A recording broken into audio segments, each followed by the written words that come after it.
ప్రకటించడం, విజ్ఞప్తి చేసినాం. తెలంగాణ రాష్ట్రంలో రాష్ట్ర బంద్ అయింది. అదేవిధంగా రోజు ధర్నాలు, రాస్తారోకలు, దీక్షలు, అదేవిధంగా మౌన పోరాటాలు, ఇవాళ అనేక ఆందోళన కార్యక్రమాలు జరుగుతున్నాయి. ఈ అన్ని ఆందోళన కార్యక్రమాలు జరిగినప్పటికీ కూడా ఇవాళ కాంగ్రెస్ పార్టీ ఎందుకు ఒక జాతీయ కార్యాచరణ తీసుకొని కేంద్ర ప్రభుత్వం మీద ఎందుకు ఇవాళ పోరాటం చేయలే? పోరాటం చేయడానికి ఒక కార్యాచరణ ప్రకటించలే. ఒక అఖిల పక్షాన్ని తీసుకొని ప్రధానమంత్రి దగ్గరికి పోవాలని చెప్పి మేము డిమాండ్ చేసినప్పుడు ఎందుకు పోలే? అదేవిధంగా పార్లమెంటును స్తంభింపజేసే అవకాశం ఉంది.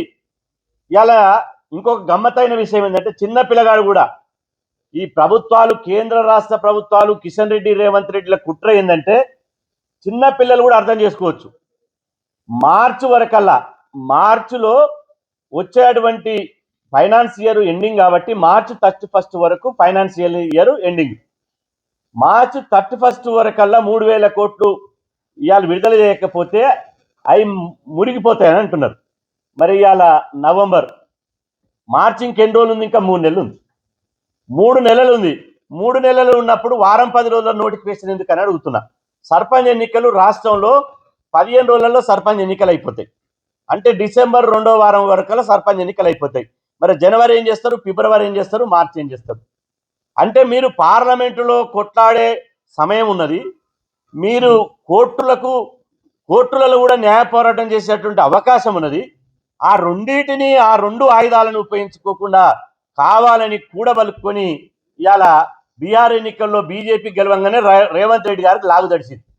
ఎందుకంటే నేను కనుక అఖిల పక్షాన్ని తీసుకొని పోతే మోడీ నన్ను పగబడతాడేమో, నేను కనుక ఢిల్లీకి పోతే బీహార్ ఎన్నికల్లో నరేంద్ర మోదీ గారు విజేతందు మోగించింది కాబట్టి నన్ను కనుక ఈడీ కేసులను, సిబిఐ కేసులను, ఏ కేసులన్నా ఇరికిస్తాడేమో, కాబట్టి నేను ముందే చేతులు ఎత్తేస్తున్నా అని చెప్పి చేతులు ఎత్తేసింది.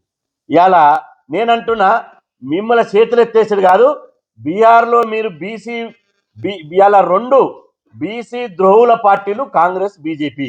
మేము ప్రకటిస్తున్నాం, బీసీ జేఏసీ నుంచి బీసీ ద్రోహుల పార్టీలుగా ఈ రోజు నుంచి ఇవాళ కాంగ్రెస్, బీజేపీ 2 బీసీల ద్రోహుల పార్టీలే. వీళ్ళు ఎప్పుడు కూడా ఈ 2 పార్టీలు బీసీలకు న్యాయం చేయాయి. అందులో తెలంగాణ రాష్ట్రంలో మొత్తం రెడ్ల రాజ్యం అయిపోయింది.